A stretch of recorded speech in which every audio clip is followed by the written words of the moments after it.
Hello everyone, welcome to our YouTube channel Education World EW and this is CS Stuti Mahajan. तो आज हम discuss करेंगे अपना chapter accounting principles part 2. Let's see. तो इससे पहला जो लेक्चर था उसके अंदर हमने क्या क्या कवर किया था? अकाउंटिंग प्रिंसिपल्स, उसका मीनिंग, उसके कैरेक्टरिस्टिक्स, क्लासिफिकेशन और accounting assumptions, going concern, consistency and accrual. तो आज हम इस टॉपिक में क्या कवर करने जा रहे हैं? Accounting principles. वो हमारी कितनी है? 11 accounting principles.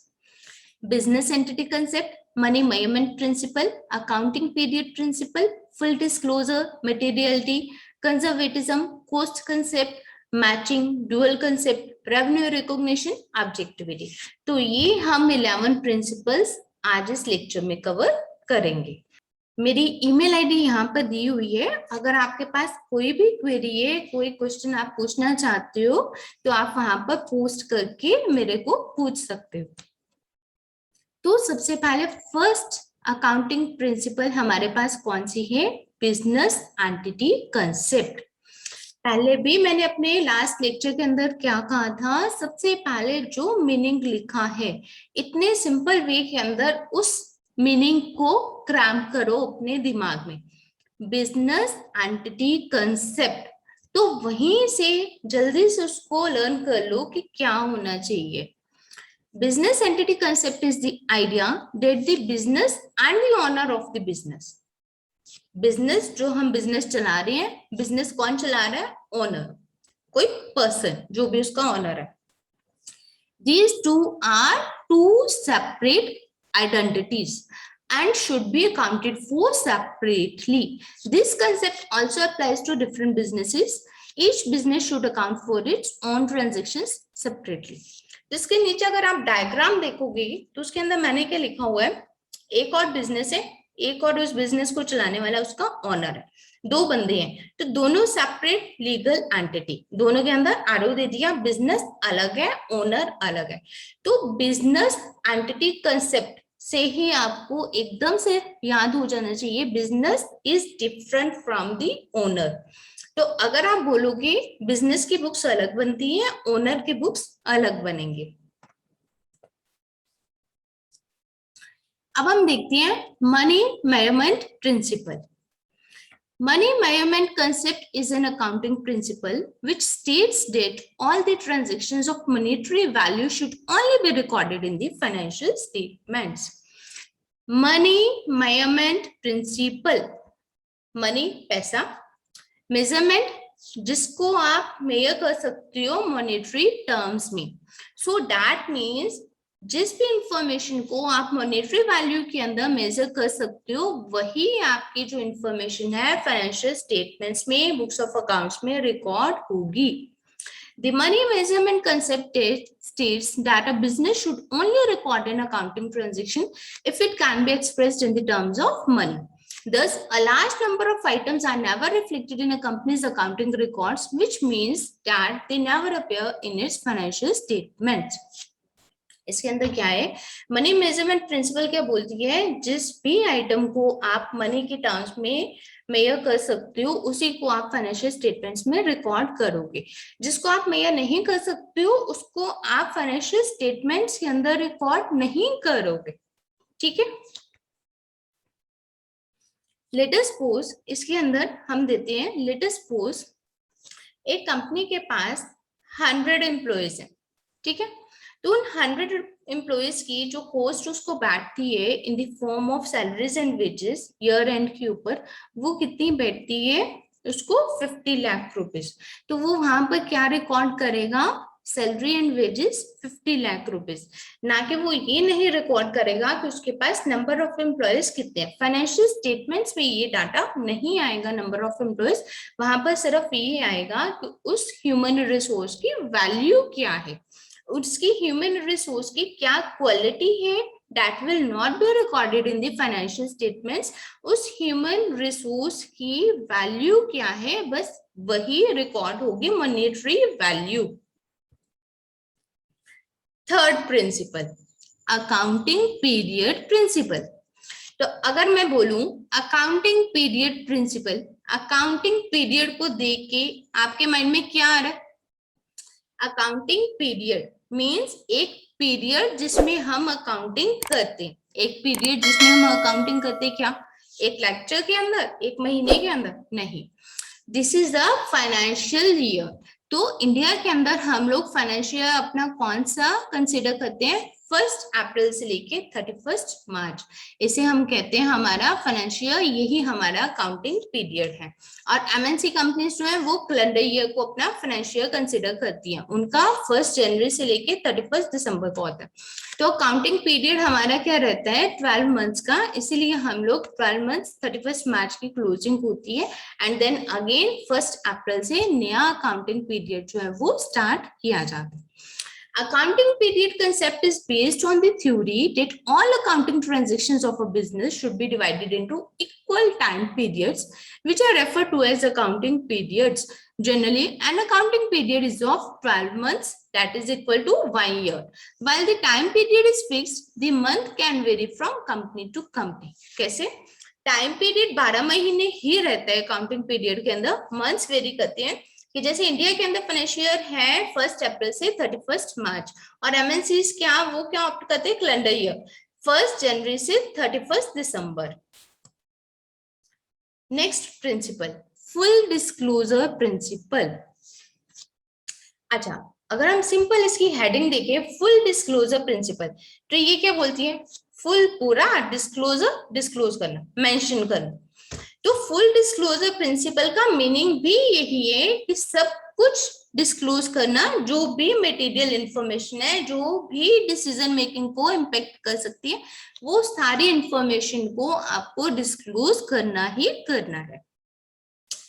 Full disclosure principle requires that any knowledge that would materially affect the financial statement user's decision about the company must be disclosed in the footnotes of the financial statements. This prevents companies from hiding material facts about accounting practices or known contingencies in the future.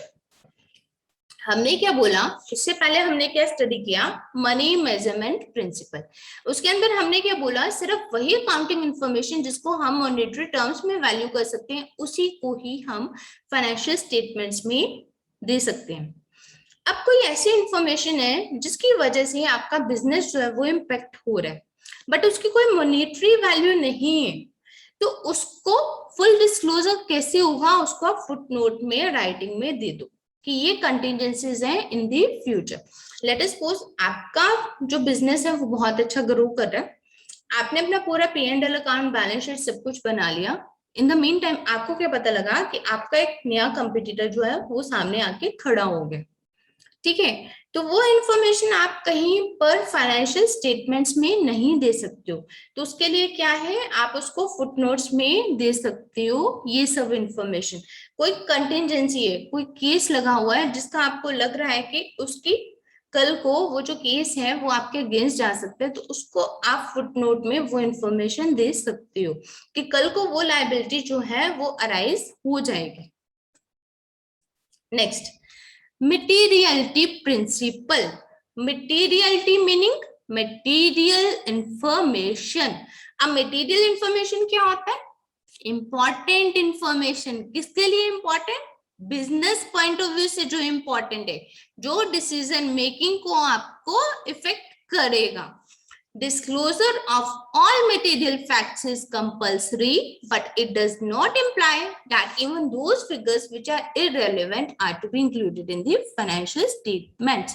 According to this principle, only those items or information should be disclosed that have material effect and relevant to the users. So वही उसने बोला, full disclosure में सब disclose करना है, money measurement में monetary items को disclose करना है, फुल डिस्क्लोजर में सब कुछ डिस्क्लोज करना है, और क्या डिस्क्लोज करना है? जो मटेरियल इंफॉर्मेशन है, इधर उधर की कहानियां कुछ रिकॉर्ड नहीं करनी है आपको। Next, conservatism principal. कंजर्वेटिज्म क्या होता है? जो बहुत संभल के चलता है, हम बोलते हैं ना उसका एटीट्यूड बड़ा कंजर्वेटिव है, बहुत रिजर्व सा रहता है, कि वो बहुत सोच समझ के संभल के चलता है। सेम वे में कंजर्वेटिज्म प्रिंसिपल भी उसी के ऊपर ही बेस्ड है। Conservatism principle, accountants should always err on the most conservative side possibly in any situation. This prevents accountants from overestimating future revenues and underestimated future expenses that could mislead financial statement users. तो conservatism principal क्या कहता है, वो भी same way में संभल के चलना है। संभल के कैसे चलना, अभी मैंने क्या समझाया था आपको लास्ट लेक्चर में भी, बिजनेस के अंदर क्या है, इन आउट, इनफ्लो आउटफ्लो। तो इनफ्लो जहां से हमें इनकम हो रही है, आउटफ्लो जो हमारे एक्सपेंसेस है। तो हमेशा जो अपनी इनकम है उसको लोअर साइड पे एस्टिमेट करो और जो अपने एक्सपेंसेस हैं उसको हायर साइड पर एस्टिमेट करो।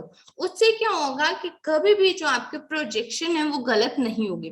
इन केस आपको पता है कि फ्यूचर में आपका जो रेवेन्यू है वो 20% इंक्रीज होने वाला है, तो आप उसको 18% के प्रोजेक्शन लेके चलो, और आपको पता है एक्सपेंसेस 10% से इंक्रीज होने वाले हैं तो उसको 12% से इंक्रीज दिखाओ। उससे क्या होगा, आपने जब थोड़ा सा P&L आपने पहले ही कम एज्यूम किया होगा, प्रॉफिट आएगा, और एक्चुअल में अगर आपका प्रॉफिट ज्यादा आ जाता है तो आपके लिए अच्छा है, और इनकेस अगर आपका प्रॉफिट कम आता है तो वो आपके लिए रिवर्स साइड है। तो इसलिए हमेशा कंजर्वेटिज्म एटीट्यूड रखो, इनकम को लोअर साइड पे दिखाओ और एक्सपेंसेस को हायर साइड के ऊपर प्रोजेक्ट करो। नेक्स्ट, कोस्ट कंसेप्ट और हिस्टोरिकल कोस्ट प्रिंसिपल। तो कोस्ट का क्या मीनिंग हुआ, सिंपल, कोस्ट क्या होती है, जितने के ऊपर आपने चीज कोई परचेज की है, ठीक है। तो historical cost principle requires companies to record the purchase of goods, services और capital assets at the price they have paid for them. Assets are then remain on the balance sheet at the historical cost without being adjusted for fluctuations in the market value.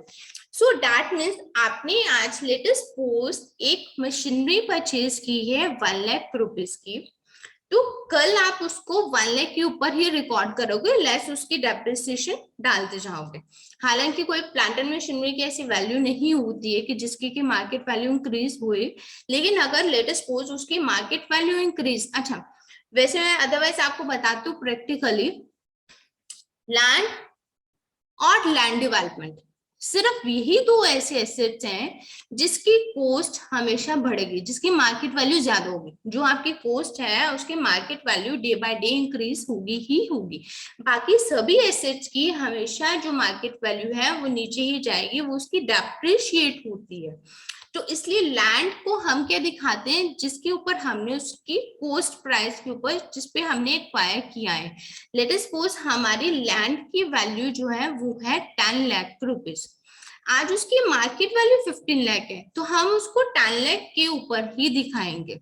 और अगर हमारे पास कोई plant and machinery, जैसे हमने पहले discuss किया कि कोई मशीनरी है जो कि हमने 1 लाख रुपीस की परचेज की है, तो ईयर 1 के एंड के ऊपर उसके ऊपर हम डेप्रिसिएशन चार्ज करेंगे, तो डेप्रिसिएशन चार्ज करके लेस डेप्रिसिएशन करके ही उसको दिखाएंगे।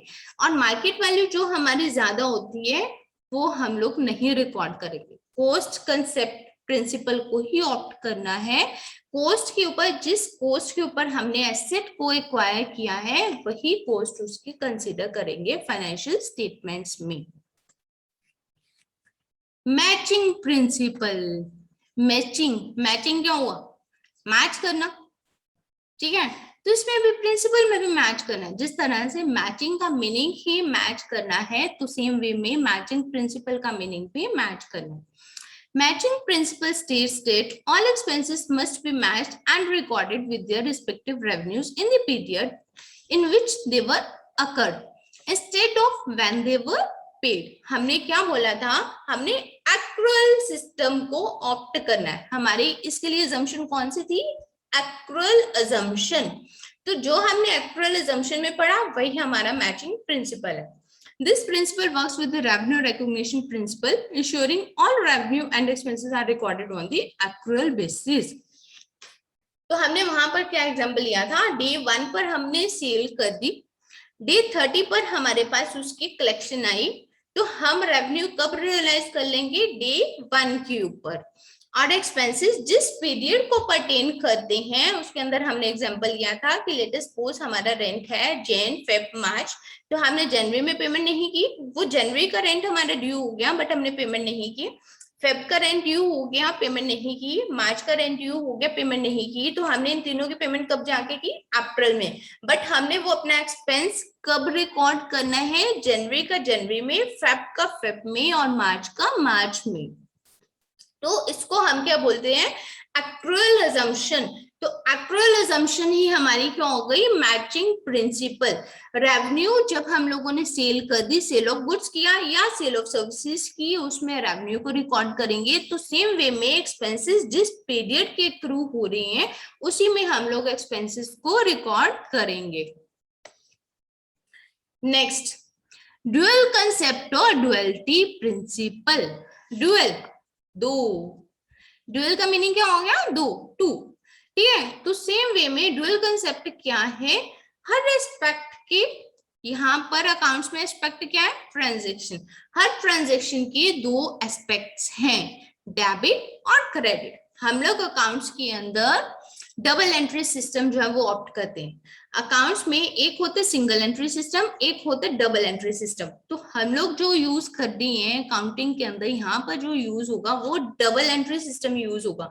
और डबल एंट्री सिस्टम यूज होने की वजह से उसके मिस्टेक के चांसेस जो है वो कम हो जाते हैं। हर एस्पेक्ट के डेबिट है तो क्रेडिट है, क्रेडिट है तो डेबिट है।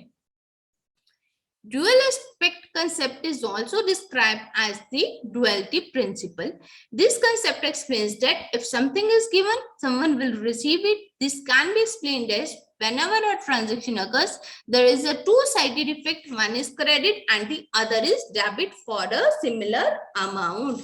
So that means इसके अंदर वो क्या कह रहा है कि कभी भी कोई भी ट्रांजेक्शन होती है तो उसका डेबिट और क्रेडिट साथ के साथ ही होगा।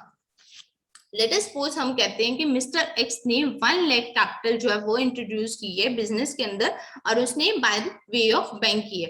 तो उसकी हम एंट्री क्या करेंगे? बैंक के अंदर डेबिट कर दिया बैंक को 1 लाख रुपए से, क्रेडिट कर दिया हमने कैपिटल अकाउंट को 1 लाख रुपए से।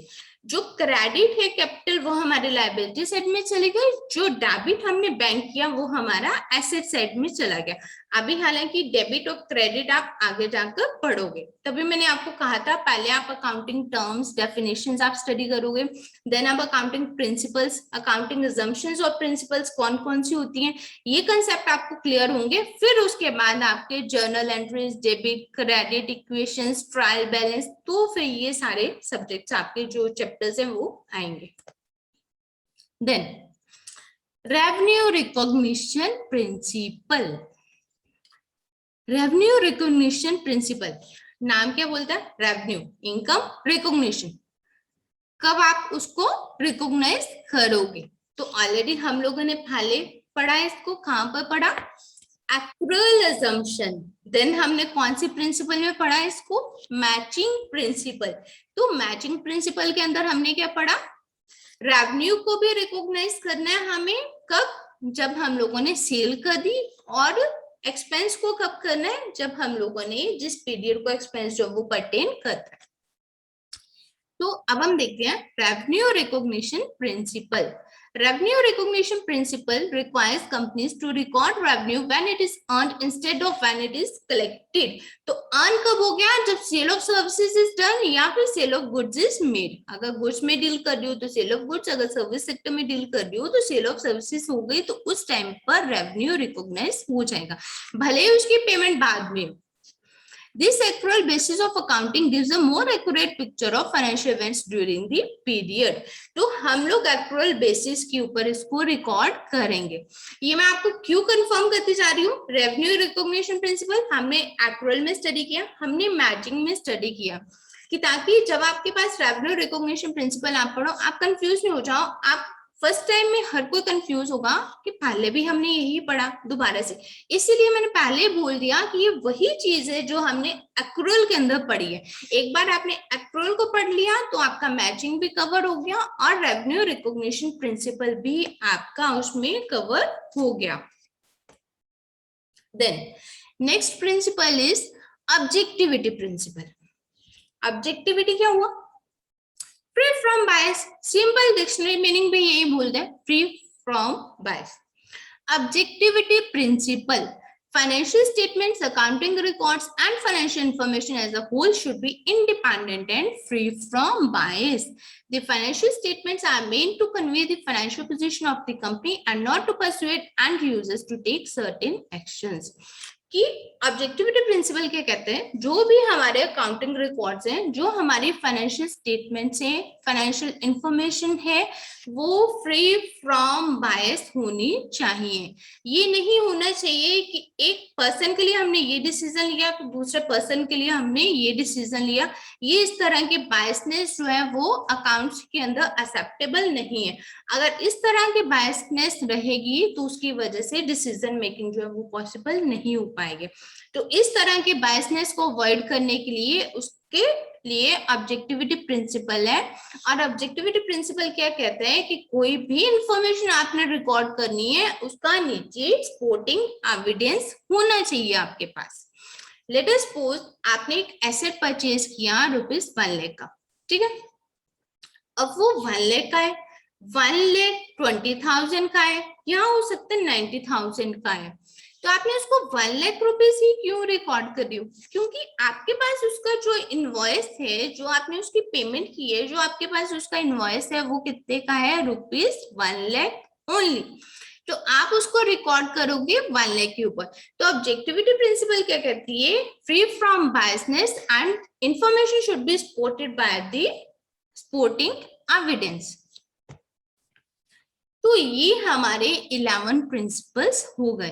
तभी मैंने बोला जिसने प्रिंसिपल्स बनाया उसने भी बड़े सोच समझ के इजी वर्ड्स ऊपर रखे हैं कि ये वाला वर्ड है मनी मेजरमेंट है, तो आपको देखते सार आपको क्लिक कर जाएगा कि जिसको हम मनी में मॉनेटरी टर्म्स में मेजर कर सकते हैं। मैचिंग कंसेप्ट है, तो रेवेन्यू को भी हम लोगों ने जिस पीरियड में एक्रू हुआ उसमें करना है, और एक्सपेंसेस भी जिस पीरियड को पर्टेन करते हैं उसी पीरियड पे हमने रिकॉर्ड करना है। तो सेम वे में ये सारे प्रिंसिपल्स इतने ध्यान से करने हैं, फोकस करना है आपने ऊपर उसकी हेडिंग के ऊपर कि जो 11 प्रिंसिपल्स है उनका नाम क्या है, और जो 11 प्रिंसिपल्स हैं जो उसका नाम है उसी नेम के अंदर उसका मीनिंग निकल के आ रहा है, जिसको बड़े ध्यान से स्टडी करना है। क्योंकि इसी का ही बेस करते हुए बहुत कम चांसेस है कि वो आपसे पूछेंगे कि मनी मेजरमेंट प्रिंसिपल क्या होती है, या एक्रुअल प्रिंसिपल क्या है, एक्रुअल अजम्पशन क्या है, आपके पास कोई गोइंग कंसर्न अजम्पशन क्या है, कोई अजम्पशन पूछे या आपसे प्रिंसिपल पूछा जाए, इसके बहुत कम चांसेस है सीधा सीधा पूछने के। इस टाइम पर जो भी आपके पास आएगा, जो क्वेश्चन में आपको अटेम्प्ट करना है एग्जाम में, वो आपको केस लॉज की फॉर्म में आएंगे या एमसीक्यूज आएंगे, मल्टीपल चॉइस क्वेश्चंस आएंगे। तो जो केस लॉज है वो तभी आप वहां पर अटेम्प्ट कर पाओगे जब आपके ये कंसेप्ट जो है वो बिल्कुल क्लियर है। अगर आपको कोई भी कंसेप्ट क्लियर नहीं है तो वहां पर आप केस लॉ को हैंडल नहीं कर पाओगे। केस लॉज जब आते हैं उसके अंदर हो सकते हैं कि एक क्वेश्चन के 2 आंसर ठीक हो, वैलिड हो सकता है एक ने एक आंसर दिया, दूसरे ने दूसरा आंसर दिया और दोनों के आंसर ठीक है। तो आपको उसको अपने आंसर को प्रूव करना, अगर आपने उसके लिए एक पर्टिकुलर प्रिंसिपल एक्सेप्ट की है तो वो क्यों की है, दूसरे स्टूडेंट ने अगर पर्टिकुलर दूसरे प्रिंसिपल उसके लिए ऑप्ट किए तो उसने क्यों की है। तो इसलिए आपके ये जो कंसेप्ट है वो बिल्कुल क्लियर होने चाहिए ताकि आप आगे जाकर केस लॉज को अटेम्प्ट कर पाओ। और आपको कोई भी क्वेरी हो तो आप मुझे पोस्ट कर सकते हो, मेंशन कर सकते हो, और प्लीज टेलीग्राम चैनल को ज्वाइन करो, वहां पर आपको स्टडी मटेरियल एंड पीपीटीज मिल जाएंगी और उसका डिस्क्रिप्शन हमने डिस्क्रिप्शन बॉक्स में दे रखा हुआ है, उसका लिंक आपको डिस्क्रिप्शन बॉक्स में मिल जाएगा। So thank you.